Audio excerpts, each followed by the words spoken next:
बारबाथाय मास मोनथाम थायो आरो बे जोबोद समायना कालारा आलदा आलदा दं बेल' नङा। मोननो थाङै अर्किड आबाद मावदों अनस राम नार्जारि।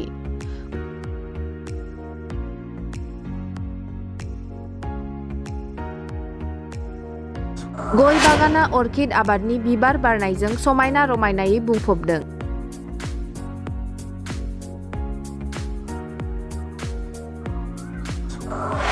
बियो बिबार नङा, बियो मुलि हारिनि बिफांसो।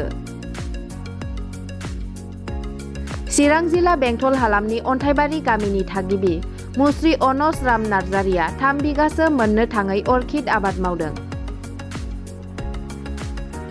अनस राम नार्जारिया बे आबादखौ मावनाया 10 बोसोराव आगान होबाय। बिथाङा गावनि गय बागानावनो अर्किड आबादखौ मावदों। बिथांनि बे अर्किड आबादखौ मावनायनि गुबै थांखिया जाबाय अर्किडआ मिथिंगानि मोनसे बेसेनगोसा मुवा। बे अर्किडखौ सिगांनि समाव गोरलैयै मोननो थाङोमोन, नाथाय अर्किडआ जोंनि हाग्रा ओनसोल जोबस्रांनायनि जाउनाव बे अर्किडखौ जों मोननो थांला होननानै फोरमायो। अर्किडआ गासै 37,000 रोखोमनि दं। दायो बिथां अनस राम नार्जारिनाव 250-300 रोखोमनि दं। गोबां सुबुङानो अर्किडखौ मिथिया। बेखौ मिथिनायाबो गोरलै नङा। बेफोरखौ नोजोर बोनानै बिथां अनस राम नार्जारिया चिरां, क'क्राझार, उदालगुरि आरो बाक्सानि आरो साखाथियाव जा हाग्रा एसे दं बे हाग्राफोरनिफ्राय नागिरहैना अर्किडखौ लाबोना दोनथुमफैदों। बेजों लोगोसे बिथां अनस राम नार्जारिया अरुणाचल, डिमापुर आरो गुबुन रायजोनि हाग्रायावबो हाबनानै बे अर्किडखौ लाबोदों। लोगोसेनो गुबुन हादरनिफ्रायबो अनलाइनजों बिहरनायबो जादों होनना मिथिहोदों। राम नार्जारि, चिरां डिस्ट्रिक्ट बेंटल अन्थाइबारि आरो खुलुमबाय।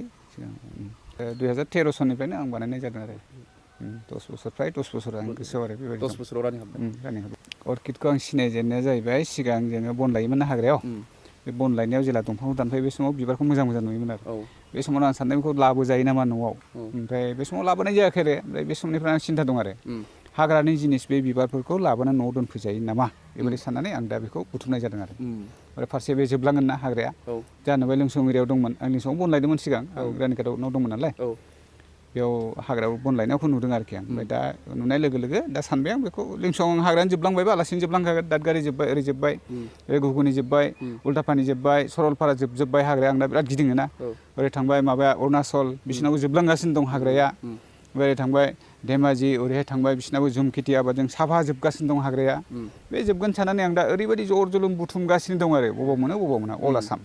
ओमफ्राय बेखौ बड'लेण्ड जोंनि बड'लेण्डआव एखेबारे ओरैबायदि दोनथुमजोबनो सानदों जाहाथे जोंनि बर' मानसि बा जोंनि आसामनि मानसिफ्रा बेखौ सिनायजोबो आरो। दा 3.5 बिगा दं आरो 3.5 बिगा दा ओरै 10 बिगासो दं बाव दोन्दोंमोन आं। ओमफ्राय एसे गोजान नालाय गोमायो आरो बेनिखायनो बाव दोनफैजोबनाय जाबाय आरो दा 2.5 लाखसो थांबाय आरो 2.5 लाख एसे बारानो थांबाय। ओमफ्राय मुलाम्फाथ' बिदिनो 1-1.5 लाखसो फैयो आरो बोसोराव फाननांगौब्ला। खिन्थु आं फानजोबनो हायाना अर्किडखौ। सोरबा बिफैयो गाबगुलायनाय बिफैयो आं दा हरनो हाया आरो नोंफ्राव देनां फानगोन आरो ओमफ्राय उफाय गैयाव फैसा बिराद जारला जायोना एफा एनै फानना हरो आरो। दा गामियावथ' प्रत्येक न'खरावनो फ्राय थाजोब्बाय होनदां। आंथ' फांफा फांनै फैना हरो ना गामियाव नोंसिनाव थाहैनांगौ जेनेबा आंनाव बोरैबा जोब्बाय नोंसिनाव थानांगोन बेबायदि आरो। अर्किडआथ' जोंनाव टाउनाव लाङोब्ला नैबे दा थोआ दानो लांजोबगोन बेबायदि आरो। ओमफ्राय जोंनि गामिनि मानसिया सिनाय आरो ओइ मोनखायोलै हाग्रायाव होनना बुङो। फांसेयाव ओरैनो 100निफ्राय 15-2000सिम दं आंनाव। 2000सिम दं।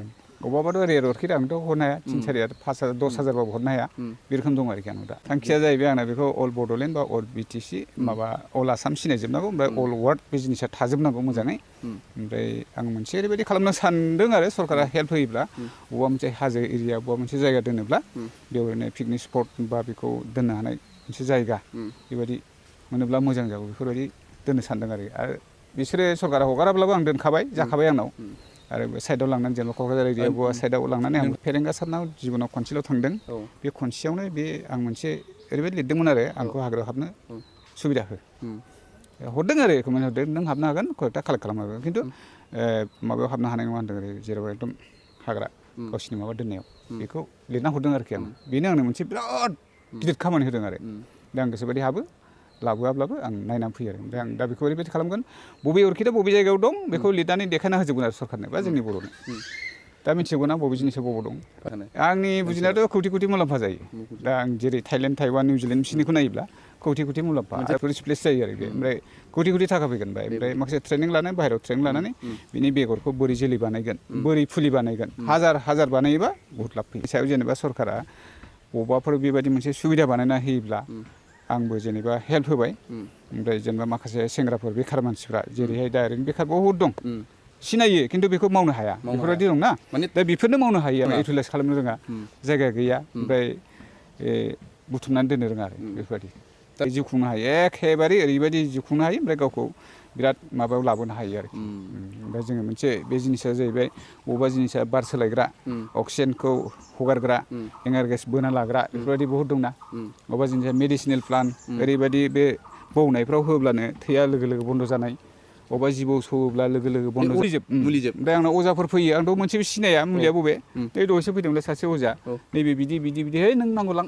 आं हरो आरो अजाफोरनो ओमफ्राय बिसोरनिफ्रायबो माखासे जिनिस बियो आं जेनेबा बिफां मोसाग्रा दं बे सासे अजाना दंमोन बे आंनो हराखै ओमफ्राय दहाय रायदां बेखौ नों आंनो बेखौ हराखै आं थागौमोन ना दे हरगोन आं होनदों आरोखि बबे जायगायाव दं बे जायगायाव लांगोन आरोखि बे आंखौ लांनानै बे जिनिसखौ लाबोगोन आरोखि आं ओरैनो अल आसाम 37,000 दंना मिथिगौ आं प्रेक्टिकेलि मिथिया ओरैनो मिथिनाय आरो खोनानाय 37,000 दं जों लाबोदों दोनफैदों 37,000 रोखोम दं आरो अल आसाम दा 200-300 जात दं 200-300 जात दं दा नैबे बारनाय फुरा बारनाय नैबे बै डेनुबियाम पामरिताम जेनेबा नैबे नबिले बे पायुस बेबायदि बारनायाथ' मेला दं बे हायावबो दं बबेबा दं बे रोखोम जात कालान्ते पायुस हायाव बहुत रोखोम दं हानिबो दा जोंथ' हाग्रा एवनाय लोगो साफा जाजोबो बेफोर जिनिसा जेनेबा दादगारि एरिया गोजौआव दं गाहायावबो दं हायावबो दं बा निजोम जायगायाव दं बहुत दंमोन दा गैला हाग्राया गैला नालाय बे जोबस्रांबाय जोंथ' सिनाया बर'फ्रा गैला आरो दाख्लै सासे मानसिनो होबोदोंना मोनसे बिबारखौ होदों दा 2-3 मास जाबाय होबाय आंनोबो फांसेबो हरनो रोङा दासिमबो बेबायदि फांसे 100 होगोन होनदोंमोन आं बिबारखौ खिन्थाबाय गैया हरनो रोङा बे आं हारसिं थांथारनो नागिरैयाबा मोना आरो बे जिनिसखौ